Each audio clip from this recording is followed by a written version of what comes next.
c'est important. Je vois beaucoup le mal qu'on se donne pour que nos clients soient satisfaits du travail qu'on fait. On a encore beaucoup de techniques dans nos travaux et on ne veut pas bâcler le travail qu'on fait. Ça me semble une notion importante de chez Negri.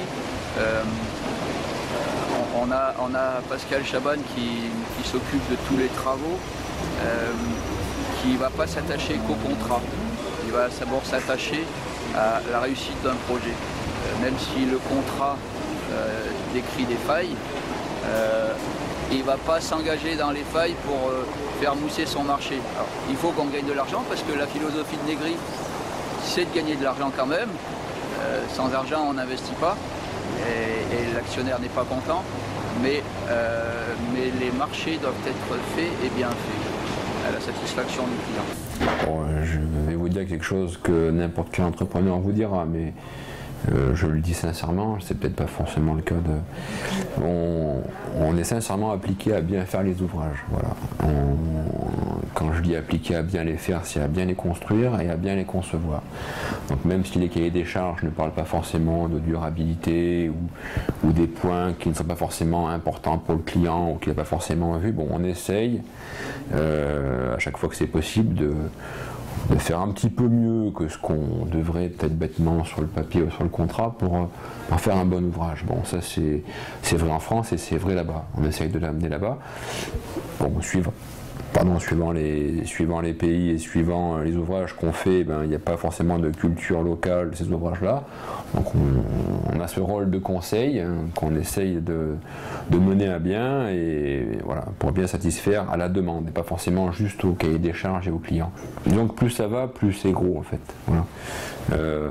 Les ouvrages sont plus conséquents et les moyens pour les faire sont plus importants également. Voilà, c'est la tendance actuelle.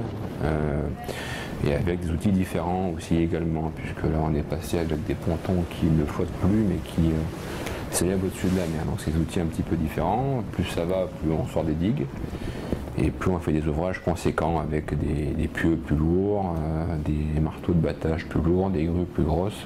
Voilà, il y a un peu une progression en ce sens-là, quoi. Negri permet d'avancer comme on a envie. Mon expérience me permet de dire qu'il y a des entreprises qui freinent ou qui régulent un peu les initiatives, les idées, la volonté. Mais Negri, au contraire, elle exacerbe tout ça. Donc, il faut, quand on a des doutes, on en parle. Et ensuite, il y a une réflexion commune qui se fait sur si on a des doutes. Mais pour l'instant, on n'a jamais eu, il n'y a jamais eu de projets qui n'ont pas abouti parce qu'on a jugé que c'était idiot. Donc toutes les bonnes idées, elles sont lancées et plus on en a, mieux c'est pour tout le monde. C'est une entreprise humaine attachée à ses hommes, attachée à ses réalisations et attachée à ses clients.